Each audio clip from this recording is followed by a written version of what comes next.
I appreciate you taking time out. I mean, since I can't dip out the country, I mean, God. I know, right? People like, Robin, let that go. I'm like, I can't let the fact that I can't dip out the country. I can't let that go right now. You know, and the way that folks are. I feel like a kid.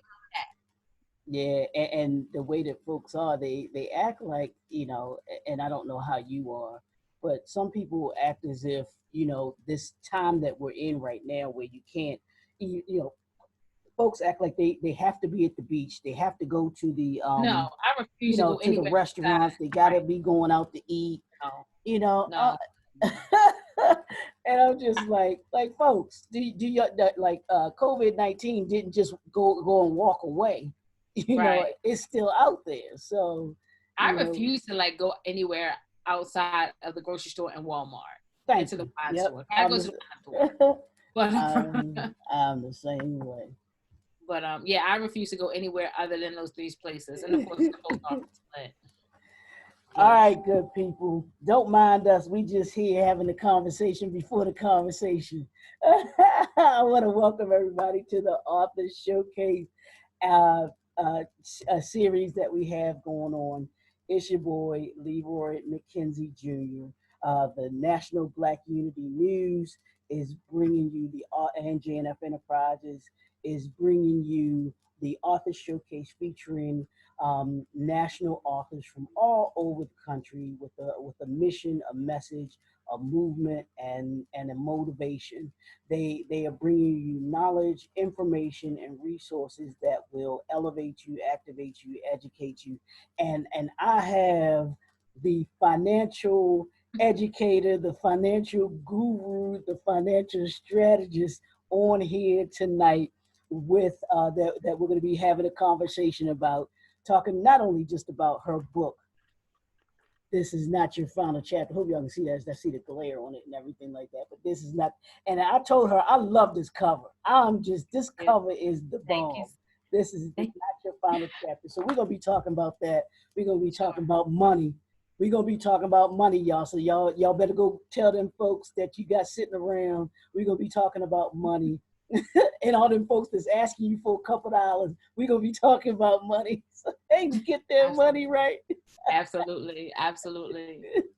But it's none other than just an awesome young lady, awesome woman who has been doing this. And we've known each other for a good little minute now, right? For a good little while, for a good little hour. For a good little hour. Me and one of my old friends, we had this thing. We had known each other, I mean, for years, and we used to always say, yeah, we've been knowing each other. And every time we would say something, it would be like, yeah, well, we only known each other. We've known each other for over 20-something years. We're like, well, we only known each other for 2 years. We only known each other for 3 years.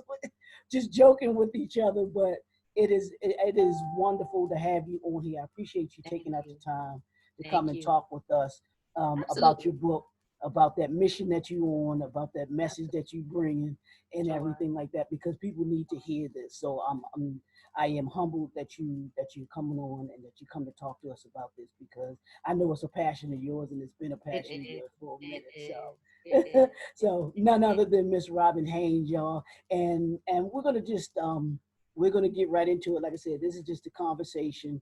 And I want you to just start off by just telling people a little bit about who Robin Haynes is, who you are, and just a little bit of your background and everything.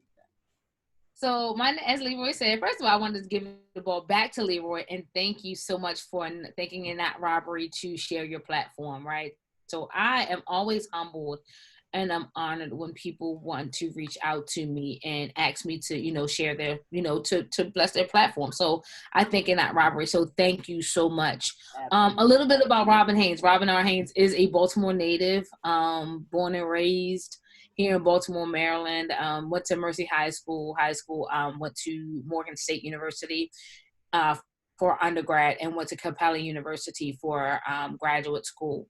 I've been in the financial industry for 21 years. That is a long time, 2 decades. I've been on this journey, right? So I always wanted to be a cop, but when I started thinking, I wanted to be a cop, right? Okay. But if you remember the show Hunter, right? That you, Oh, yeah. So I that always, was one of my favorite that was shows. my favorites, right? That was Yeah. one of my favorites. Oh my God, that was one of my favorites. So I always wanted to be a cop, right? So I was always so little. And then I became, I got, started working in the financial industry as a teller back in 1990, December 26th of 1999, right after Christmas. And the rest is history. So like I said, I've been in the financial industry for 21 years. And just seeing the unhealthy financial behaviors that our community, the Black community, continues to practice, like, it irks my soul, right? Wow. And just 2012, God was like, okay, I need you to teach my people about financial sustainability. I was like, God, what you talking about right now? And at the time, I was married, had 2 incomes coming in, you know what I mean? But it's funny how if you're not obedient to God's direction, he will allow things to happen to get your attention, right? Yeah. So again, within the financial industry, 2012, I got my undergraduate degree. And then the first project, entitled The Fundamentals of Finances Applied to Everyday Living, was released in 2013. And after that project released, life happened, went through a separation, went through a divorce. And I found myself on the other side of the financial coin, and people say, well, Robin, how is it that, you're a financial consultant or a financial strategist and you were on public assistance? I'm like, listen, it don't matter where you are in life. When life hits, life will kick you in your behind. Trust me, right? And I posted on something on social media today where I said that sometimes God will take everything away from you, and it's okay because it's part of the process, right? Yeah. And during that time, this is not the final chapter. This is leading me into the book. This is not the final chapter. It was telling the story between 2012 up until 2019, just to give people an insight of who I am and what I went through. Unlike my first project, The Fundamentals of Finances Applied to Everyday Living, where I discuss basic financial principles, overcoming financial challenges, and the nitnoid financial terms that people kind of don't know, right? This is not the final chapter. Basically gives the narrative of, no matter how bad life gets, this is not the final chapter. You have to you need to dig yourself out of the hole and keep pushing. And it's hard. It's hard as hell. Excuse my language. It's hard as hell. Leroy, you know me. I'm real, right? Exactly. It's hard. It's so hard, right?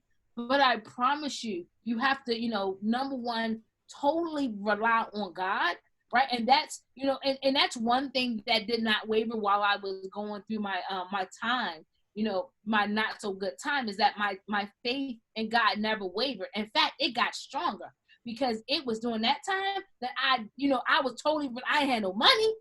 I was broke. I had a kid in private school. I was like, I got, what we doing right now? And he was like, I need you to trust me. I was totally, and I was like, okay. And I was like, okay, this is what we're gonna do. Okay, God, I hear you.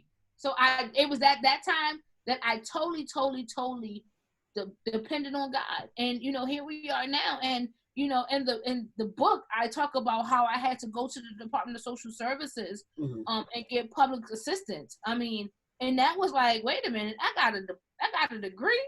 I'm a published author. What am I doing at the Department of Social Services? Okay, what's going on here, right? And I talk about in the book where the social worker was like, no, it's all good. You know what I mean? Like, you don't belong here, but it's okay. I talk about how my son's freshman year of college, where I had no money, and I could barely get toilet paper from the dollar store, right? Now, in the dollar store of all places, I could barely get toilet paper from the dollar store, right? To landing 2 full-time positions, now going from food stamps and not being able to barely get toilet paper from the dollar store, to paying a college tuition by myself. Come on now. That's like, when I say that like, again for somebody so that they hear that, they understand that. You know what I'm saying? When I say that God is simply, right? And I make no bones about that. And my pastor, shout out to Pastor Kevin English, and Lady Micah English of the Open Bible Church. You know, my pastor said something really profound, and that stuck to my spirit. He said, when you totally rely on God, like nothing else matters. Holding on as if there's nothing, like you said, there's nothing left. I've had those conversations with God. It's like, okay, it's me and you. Right. I ain't got nothing else. I'm right. holding on with every piece of string that I have to you. Absolutely. That's Absolutely. powerful. When you totally rely on God, right? There is nothing too hard for God. And I'm you know, and I'm like, okay, all right, okay, that's what we're doing. Okay. And it's funny that my pastor says this all the time. Life becomes easy, right? No matter how chaotic the world is, life becomes easy when you totally rely on God. I was like, you know what? That's true fact. That's true fact. That's true fact. And I've gotten so at peace internally and externally that my total reliance is nothing but, it's not on money, it's not on materialistic things. It's God, it's all you. Whatever you put me to go, I'm gonna go. So that's where it is. Yeah, and when we leave ourselves open, and we're not going to try and get all the religious old people and everything. Absolutely. But when we relinquish ourselves to understand the path that He has us on, it doesn't matter those things that we're going to have obstacles no matter what. Absolutely. But the difference that we get is knowing, hey, I know you're going to bring me through it.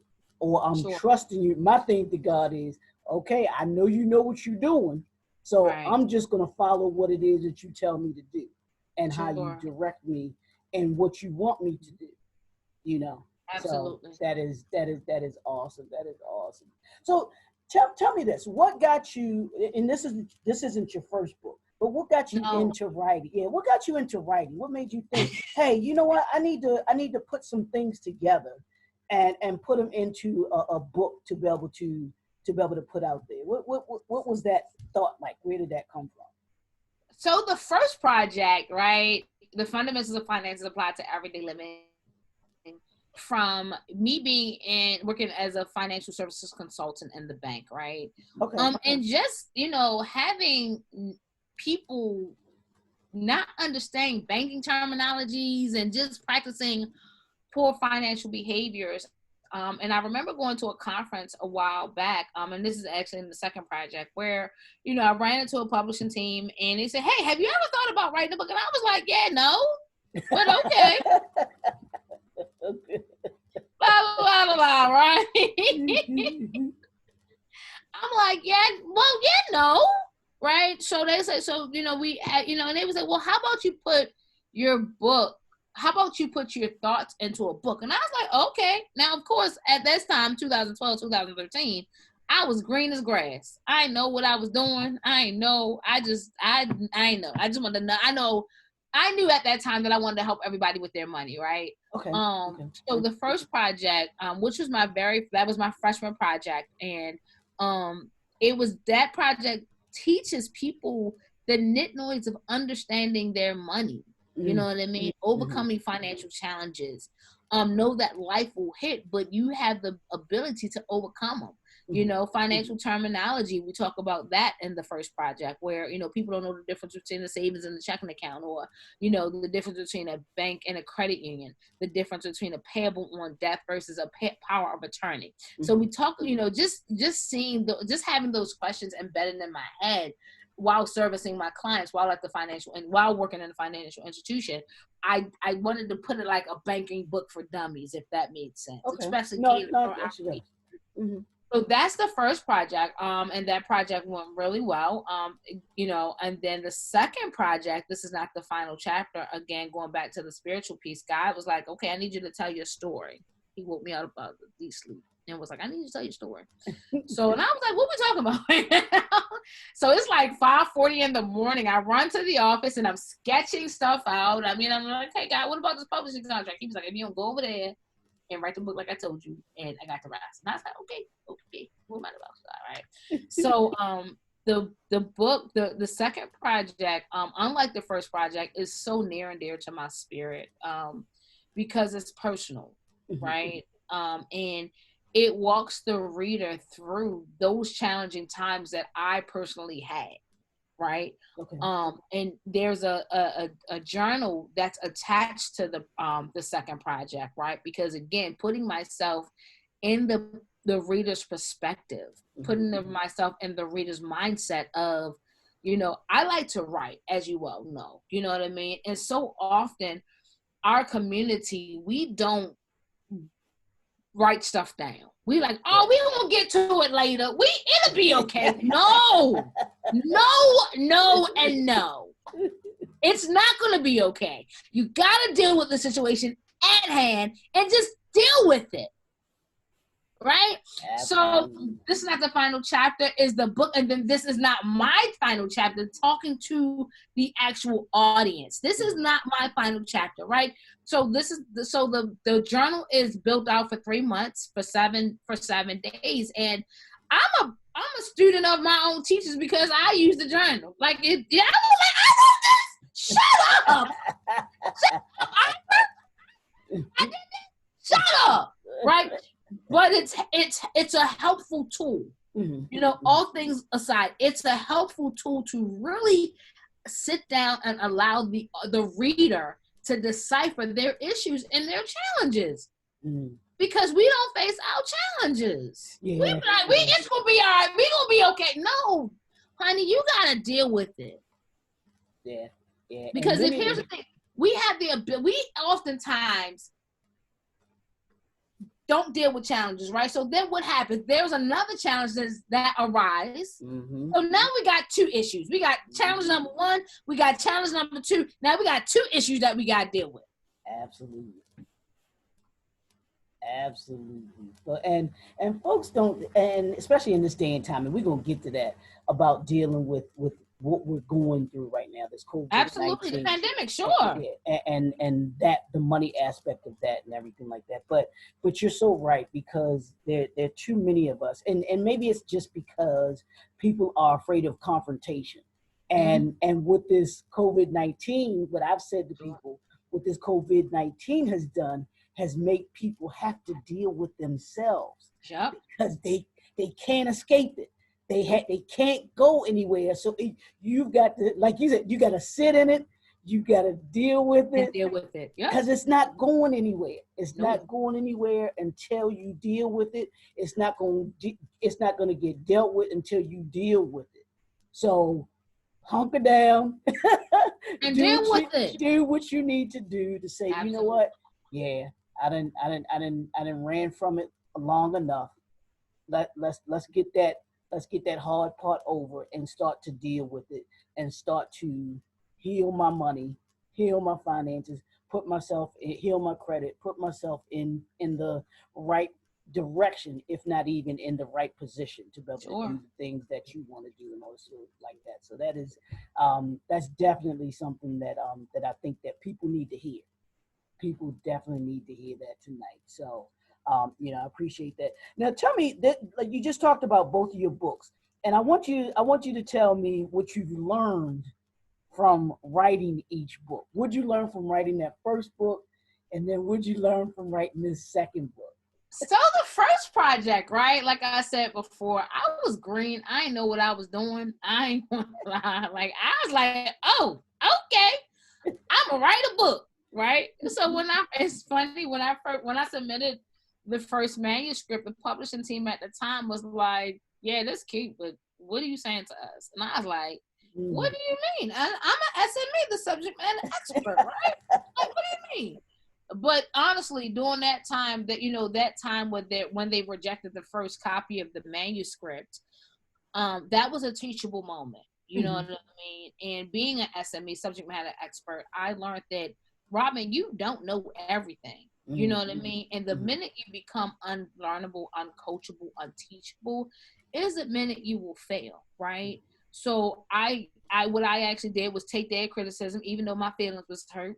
I'm human, right? So I took that criticism and I, took the the manuscript all the way down, and I brought it back up and I resubmitted, and they was like, "This is what we wanted. Thank you." Right. So, in that time I was like, okay, I'm gonna publish offer. La la la la la. I got a book out. La la la la la. Right. So I think that I'm thinking I'm gonna be the stuff. Right. I'm gonna make all this money. I'm gonna be on Amazon's bestseller. I'm gonna be on New York Times bestseller. I'm the ish. Right. Right. No, feelings was hurt. Right.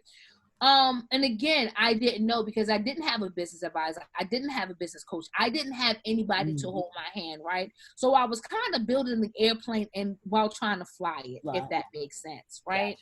Gotcha. Whereas my second project, my sophomore project, I'm more mature, right? I now know the ins and outs of the business world, the business space, right?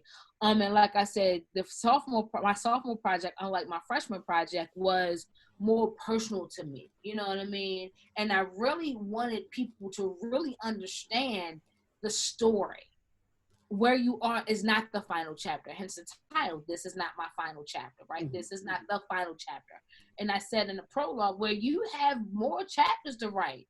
So deal with the situation and move on.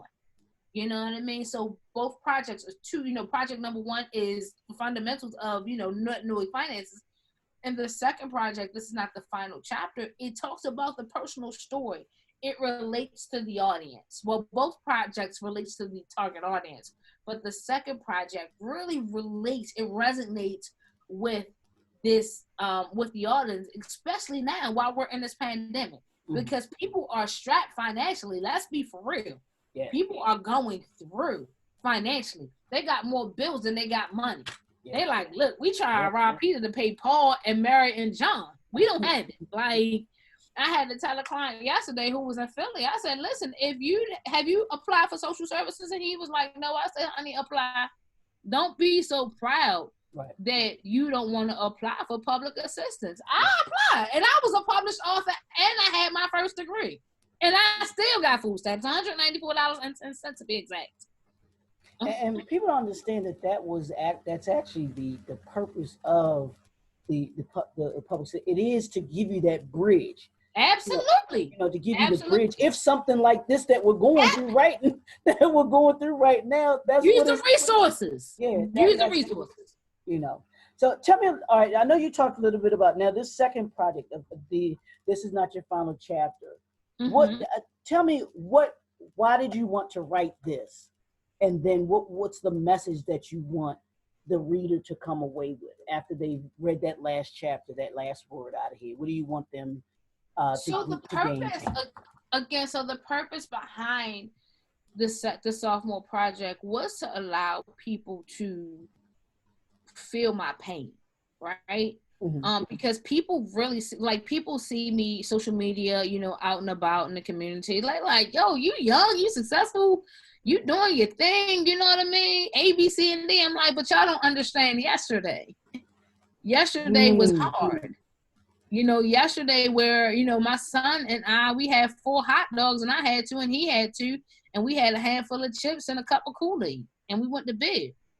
Right. Yesterday was when the roof was leaking and I had no money to get it fixed. I had to put a bucket under the roof because it was leaking.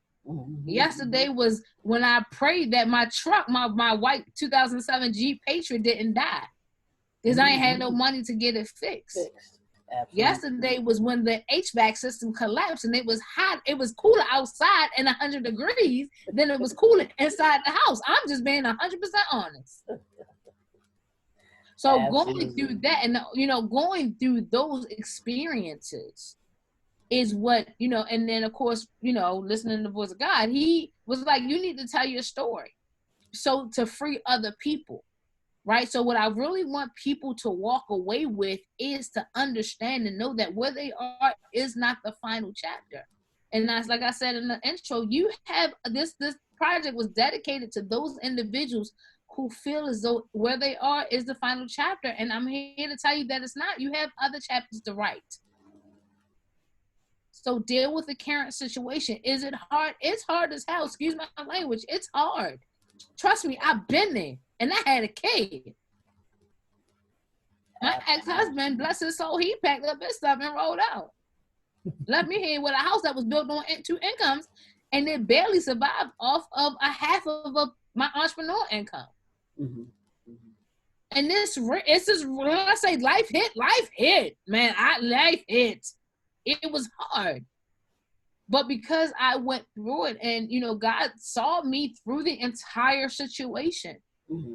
So I say I go from public assistance and not being barely getting food. I mean, barely getting toilet paper from the dollar store to now paying a college tuition by myself on top of a mortgage.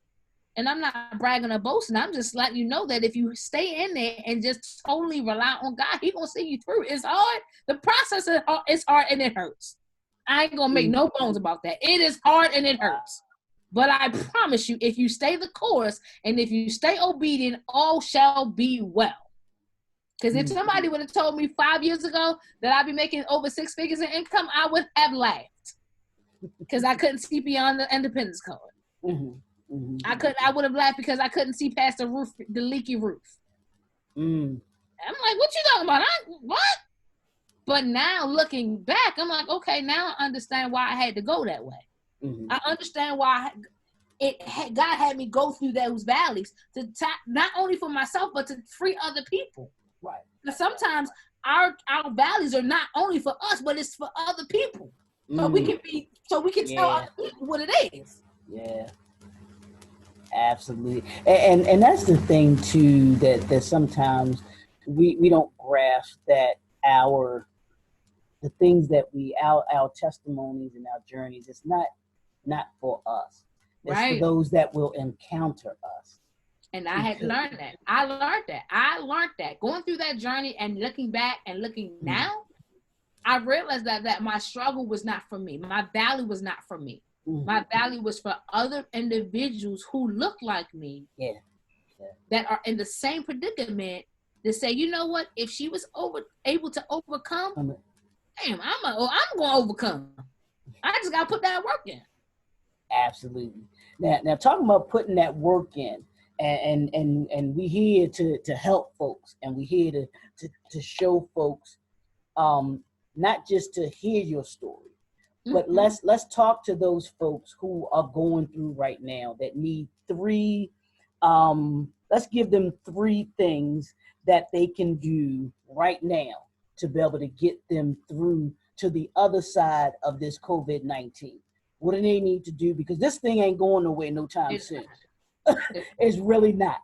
So I need you to put on that Miss Robin Haynes consultant hat and say, hey, These I'm gonna give you 3 things that you can start with in order to be able to get through what you might be going through right now. What would you say those things are? Now, one is determine where you want to see yourself by the end of this year. Now, you're probably saying, well, Robin, I am stuck. I cannot think beyond next week.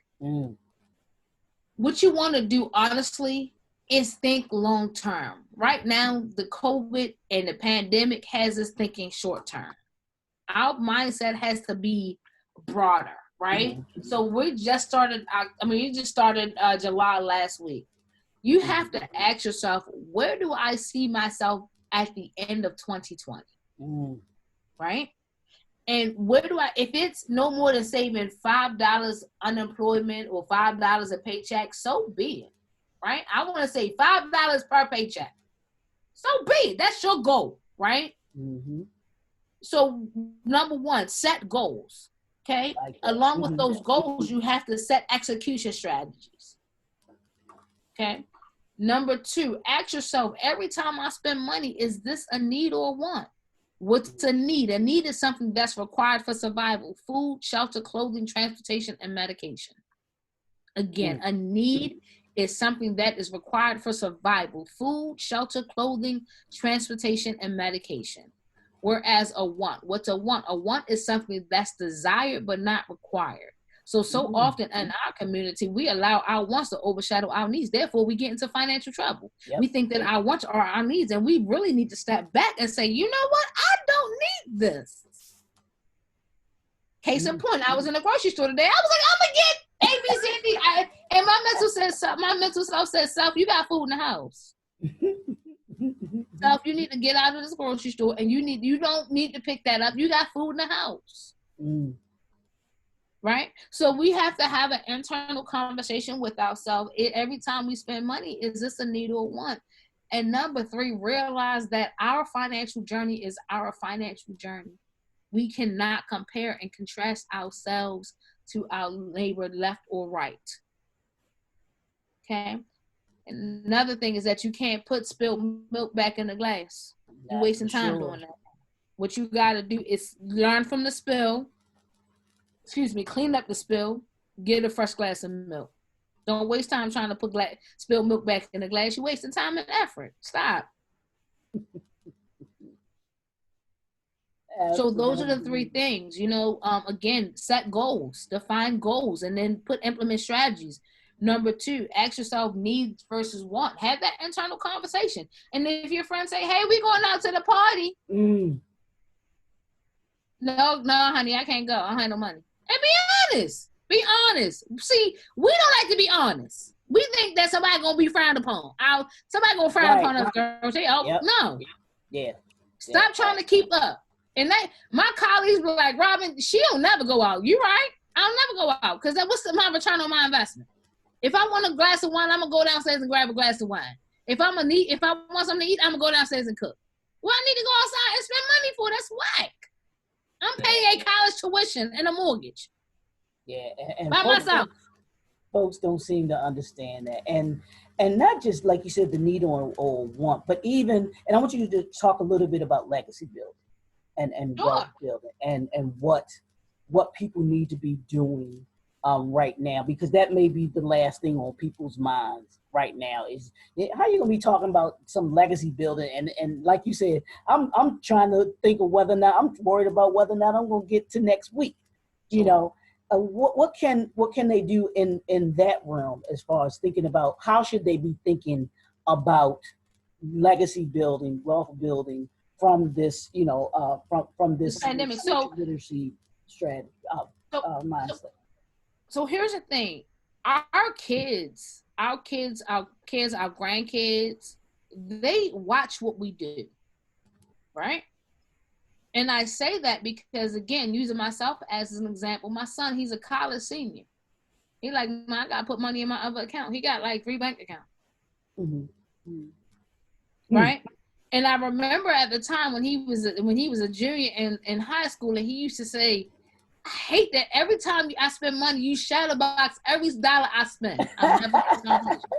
He was getting a pair of tennis. And I was like, that costs a little too much.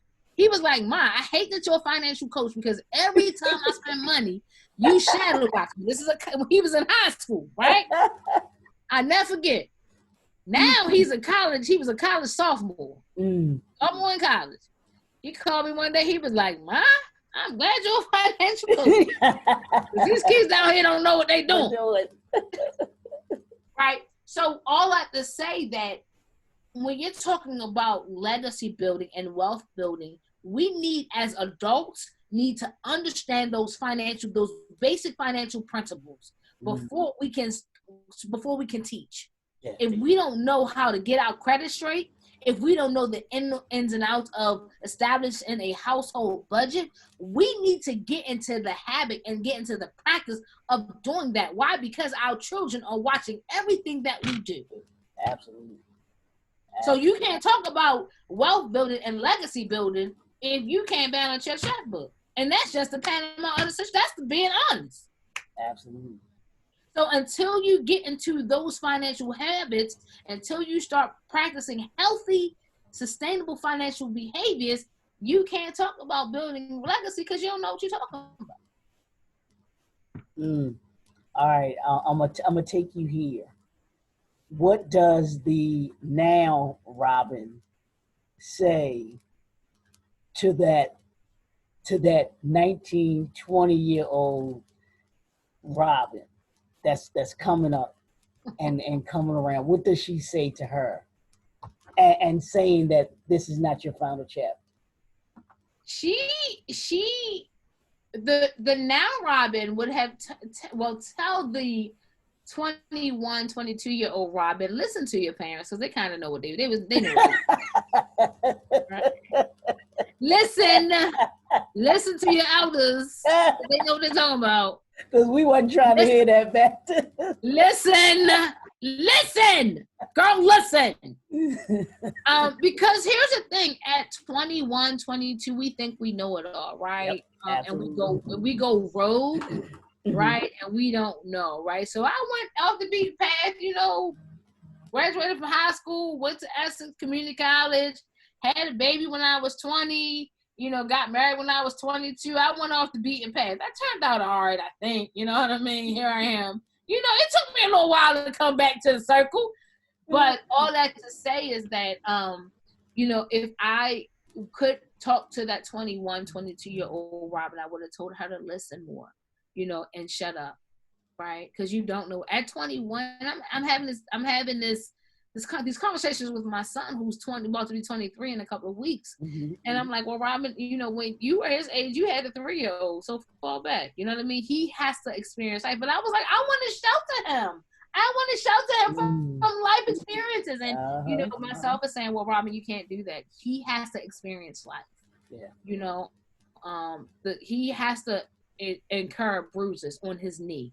And he has to know how to clean them up, So, if I had the ability to talk to my younger self, I would just tell my younger self to listen more and be a student instead of like trying to be a teacher because you don't know nothing right now. I like that because, and I don't know what I mean. We just do when you think about that time frame. I don't know anyone who has been in that cycle of life. That 18, 20, where we didn't think that we knew everything. We thought we knew everything. Our parents were the devil and everything else, and they were trying to ruin us. They were trying to ruin us in everything. So absolutely, I love that. So what advice would you give to a writer, to an aspiring writer, someone who thinks that they have a book inside of them and says, you know what, I'm thinking about writing a book? Okay, number one, define your why. Why do you want to write this book? You know what I mean? If I had my way, this is not the final chapter, would not be a published project. I'm just being honest because I had no idea that I would be writing another book with a journal. Okay. And I'm just being 100%. I was like, all right, I'm good with the fundamentals of finances. We good. All right, we're gonna transition that. We're gonna use that for like textbooks for colleges and high schools. But given everything that I went through in 2012 up until 2018, 2019, God was like, you need to tell your story, right? So being obedient, I was like, okay, I'm talking about my story. He was like, and you need to tell, you need to do a journal. And I was like, what we doing right now? What are we doing? I'm talking to you like I'm talking to God, like, God, for real, what we doing? Like, no, right? So to that audience, to that inspiring author, I would say determine your why. Put yourself in the reader's position. What is your takeaway, right? Because so often people want to write books and they don't have a purpose. What's your purpose? Yeah. And what makes you unique? What makes you stand out, from the competition? And of course, as authors, everybody has a message. I get that. But do you not know that some people are saying the same that you're saying? You know what I mean? So you have to put your authentic spin on it. And number two, and my coach, shout out to Sharon Washington, who is my accountability partner. I was like, okay, I need to make my money back off this project. So I need to sell A, B, C, and D. And she's like, no, you're going about it the wrong way, right? She said you need to think about your second project as a visibility tool to give you more credibility as an SME, subject matter expert, right? And that really resonated with me, right? So here's the thing: even a coach has a coach. A coach needs a coach, absolutely. I have a coach. I have like 2 coaches, right? And I love them to death because here's the thing: there's no Robin R. Haynes without my team. The Robin R. Haynes has a coach, and I'm an SME. I've been doing this I've been rocking this party for 21 years. And Robin R. Haynes as a coach. She has a coach. She has a couple coaches, right? But my accountability partner said, you can't think of your second project as a money maker. You have to really think about it as, getting more visibility. So if you're chasing paper, to that aspiring author, if you're looking to chase paper, you're going about it the wrong way. Yeah. Right? What is your message? What is your message? What is the outcome for that particular project? What do you want people to read? How do you want, when people finish reading your book, how do you want people to feel?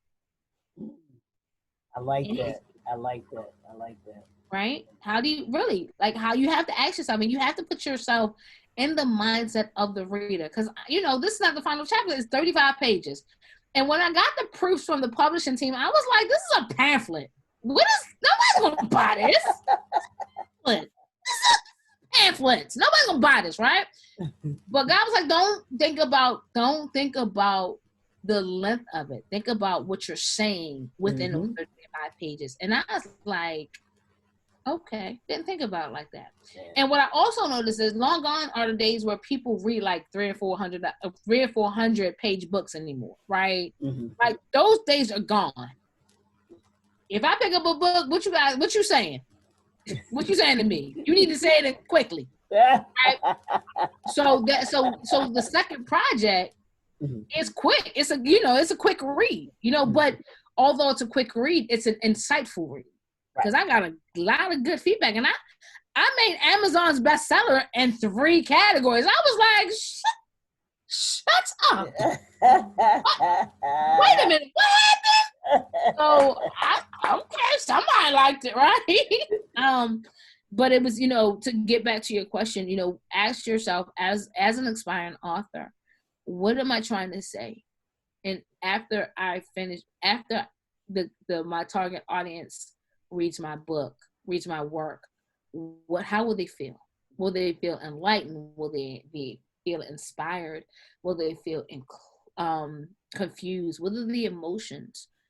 What are the emotions that you're trying to get out of the target audience, the reader? Yeah. And it's funny you say that, because a lot of aspiring authors, they ask me, or even authors in general, and even some of the clients when I first took them on, they asked me, well, how long does my book need to be? I said it needs to be as long as it has to be in order for you to get your message across. Absolutely. Absolutely. I tell people that the way that you connect with your reader, with your audience, is having your message, your movement, your mission, your message, your movement, and your motivation. You're going to connect with people in those 4. You have to connect with people in those 4 ways when it comes to your book. Those are the things that, if they can't, they have to be able to see those things, either all 4 or 1, 2, and some kind of combination.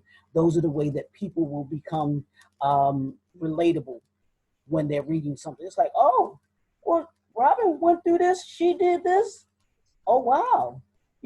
She talking about money. Oh, okay. That's something that I can, get my mind around. Her message, I can relate to it. Oh yeah, you talking about I can, clean my credit up, and I can actually put things in order. Wow, that's motivating me to say, you know what? Yeah, I can do this. I can actually get through this and all those things. So I think that's one of the things that don't folks don't think that just because it may be a short read, quick read, that it's not power packed. You know what I mean? So at all. And another thing is that you definitely want to be authentic, right? Mm-hmm. Be your authentic self. I say that all the time. Like, you don't want to being like anybody else is boring. That's whack. Exactly. I say that all the time. Like, that's whack. Trying to be like other people is so unofficially whack, right? That's ugly. That's boring, right? I always say, you have to be authentically, unapologetically you at all times. And people Absolutely. Like, Robin, when I follow you on social media, like when I meet you in person, you're so funny. I'm like, what am I supposed to be? Okay. Right. Okay. I'm a everyday human being, just like you. I got bills to pay just like everybody else. Like for real. Right. Come on. You know how people get into like, oh, I'm like, no, don't let that fool you. I got a mortgage just like everybody else. I got car note just like everybody else. I'm trying to make it just like everybody else. For real. And that's real. That's so real. That's so real. And that's what I love about you, because you all the way real. I love your just your character, your what do you call it, your aura. It's one that it's infectious to people, and that's the way that we should be, because we want people to be able to, to relate. We don't want that to be, yeah, exactly. And it's not, like you said, it's authentic. It's not fake. There ain't nothing fake about Robin. You gonna get the real. So good, bad, sweatpants and a hoodie, or a suit and heels. You gonna get the real. Whether you like what she got to say about your money or you don't. You can take it with a grain of salt, or you can take it with a grain of sugar. But I'm gonna give it to you. Absolutely. So what's next for you? What you got coming up? Oh God! What's speaking next? Engagements, books, or anything like that? What's next? So, while we're in this pandemic, I am currently, I'm supposed to be on tour right now for the project, but as everybody else, I'm sitting on ice. But I am about to launch a YouTube channel, which will launch in October. I just had a meeting with the production team last week. Mm-hmm. So we will wrap up logistics in August, and then we will start shooting late August. And then we will launch the YouTube channel in October. And we're launching YouTube channel in October. Simply that will lead, because October starts Q4. That will lead into 2021. And then prayerfully, we're out of the woods in this pandemic. I start touring for the second project in Q2 of 2021. So that's absolutely it. That sounds good. Now, how can people connect with you? If they want to buy the book, go buy the book. If they want to buy the book, did I say buy the book? Did I say buy the book? If they want to buy the book, or any of your other products, and even your services, and your speaking, you can actually connect with me. Robin at robinrhaynes.com. Again, that's ROBIN at robinrhaynes HAYNES.com. I'm on all social media platforms. You got it. And I'm gonna tell you about these in a second, but go ahead. Yep. Everybody was like, Robin, you so fancy. So I'm on all social media platforms: Facebook and LinkedIn. Robin R. Haynes. That's ROBIN HAYNES. Twitter is knowing_helps, as well as Instagram, knowing_helps. And again, my website is if you want to purchase the book and the journal, any of my books, you can go to the website directly, www.robinrhaynes.com. Shout out to Miss Africa Wilson of Wilson Avenue, who does, redid the website. Oh my God, my website is so fancy. I was like, shut up, that's me. Shut up. And I'm glad you said your website and not Amazon. I'm gonna tell you. I'm just gonna tell you that. I'm glad you said your website, not Amazon. And here's the thing with the website, right? Because, I was talking to the publishing team. I was like, let's go ahead and push Amazon sales. They was like, no, Amazon get, a better portion of your sales. So you can just push direct sales. And I was like, okay, let me go ahead and redo this website and put a store on the website. Like Roland Martin say, I'm trying to tell y'all. I'm trying to tell you, because Amazon, being on those platforms, Amazon, Books A Million, Barnes & Noble, that gives you credibility and visibility, but they cutting into your profitability. So me being the financial strategist, let me go ahead and y'all heard the money woman. She just told y'all. No shade, no take against those platforms, and that gives you visibility. But they all, with that visibility comes cutting into your profitability. Absolutely. So, I had my website redesigned, remodified, and I bought, here's the thing, as a business owner, you have to invest in yourself, right? Yeah, absolutely. You've got to invest in yourself. If you want your brand to look a certain way, if you have a product or service that you're selling, you have to put that on your website. So I had to invest in myself and have my website gutted and redone. And there's a full-fledged store on my website. So you can actually, all that to say, you can go to robinrhaynes.com and purchase any of my books. Absolutely. Robin, it has been always a joy. Let me tell you, when I got my book and I looked inside and I got this card, it's a thank you card, y'all. It's a thank you card. and the bookmark. But I was so impressed with that because let me tell you why. Because I'm a customer service guy. My thing is about customer service, and it's not just about meeting the needs of your customer, which getting the book, that's meeting the need. That's saying I ordered a book, I got a book, you know, and everything. But exceeding the expectation is getting a thank you card. I mean, this thing is serious, y'all. She took some time and thought to put this together. I was like, wow, that is just phenomenal. And I mean, just the graphics are just shout out to your design, whoever your designers are, because My they team hooked you is up all like amazing. they hooked you up all the way. But I thank you for that. I really wanted to thank because I was just like, man, I'm like, wait, man. I'm like, she making me have to step my game up too. I was like, oh, no, because like you said, it's all about perception, right? You know what I mean? Yeah. And the thank you card was, my way of saying thank you to my readers, to my audiences, to my supporters. Absolutely. Just to say, hey, thank you for taking the time. Number one, spending your coin. Appreciate you. And number two, it's important to me that not only that you read the product or purchase the book, but let's stay connected. Like we fam. Right. Like everybody that touch, like you're not a client. Like we fam. Right. Like and everybody's like, yo, you got a million cousins. I say, I know. Because it's that relationship building, right? Absolutely. And then I was talking to a really good friend of mine earlier. Customer client service is important to me, right?